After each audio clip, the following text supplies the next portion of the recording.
बच्चे जो हैं जो न्यूली वाइड्स हैं या जिनकी शादी होने वाली है, अगर आप उनके लिए कोई नसीहत फरमा दें। उन्हें सबसे पहले ये समझना चाहिए कि शादी क्या चीज़ है।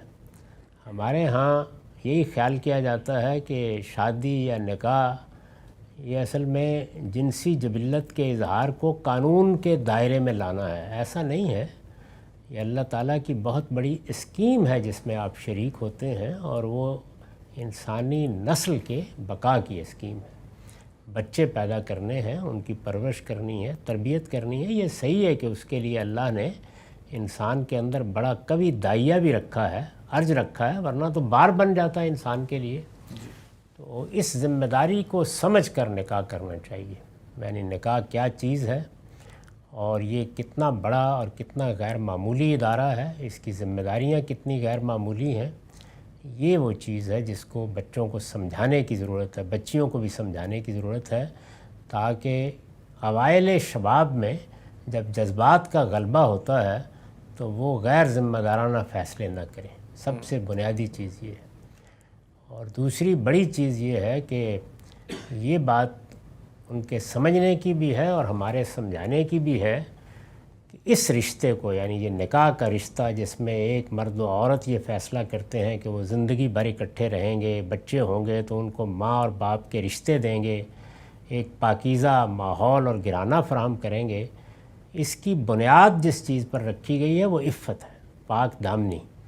इसीलिए कुरान मजीद ने इसको शर्त बना दिया है।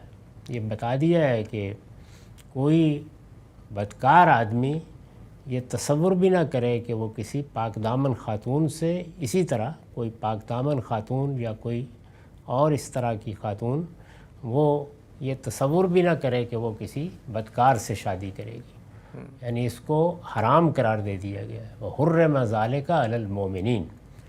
तो ये समझना चाहिए कि असली चीज़ क्या है, इफ़्फ़त। उसको हर हाल में कायम रहना चाहिए।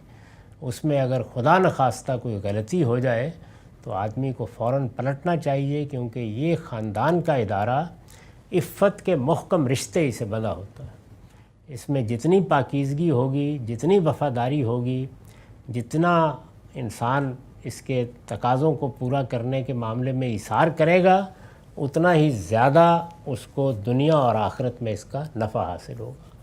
और दुनिया में भी इंसान अगर बुढ़ापा अच्छा गुजारना चाहता है और अपने घर में वक़ार और इज़्ज़त हासिल करना चाहता है और अपने बच्चों की निगाह में भी एक आइडियल बाप के तौर पर ज़िंदगी बसर करना चाहता है, तो इसके लिए सबसे बड़ी चीज़ माँ के लिए भी बाप के लिए भी इफ़्फ़त ही है, जिस हद तक भी इसको मलूज़ रखा जा सके। और तीसरी और आखिरी चीज़ जिसकी नसीहत करनी चाहिए वो ये है कि जब आप दूसरे इंसानों के साथ मिल के रहते हैं, यहाँ एक मर्द औरत है, बाद में बच्चे भी होंगे, फिर ज़ाहिर है कि ख़ानदान के दूसरे अफराद भी हैं, इसी तरह से कहीं कारोबार करें, कोई कंपनी बनाएं, तो जहाँ भी हो वहाँ पर कसर व इनकिसार के बगैर नहीं जिया जा सकता। यानी आप कुछ छोड़ते हैं, कुछ लेते हैं, कुछ देते हैं।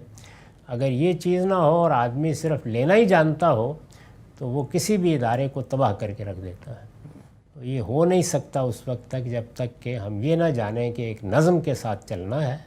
अगर कोई आदमी ज़िम्मेदार बनाया गया है तो उसके साथ हमारा रवैया वफ़ादारी का होना चाहिए, मोहब्बत का होना चाहिए, एहतराम और इज़्ज़त का होना चाहिए, और एक नज़म और नज़म के तकाज़ों को पूरा करते हुए शान के साथ ज़िंदगी बसर करनी चाहिए।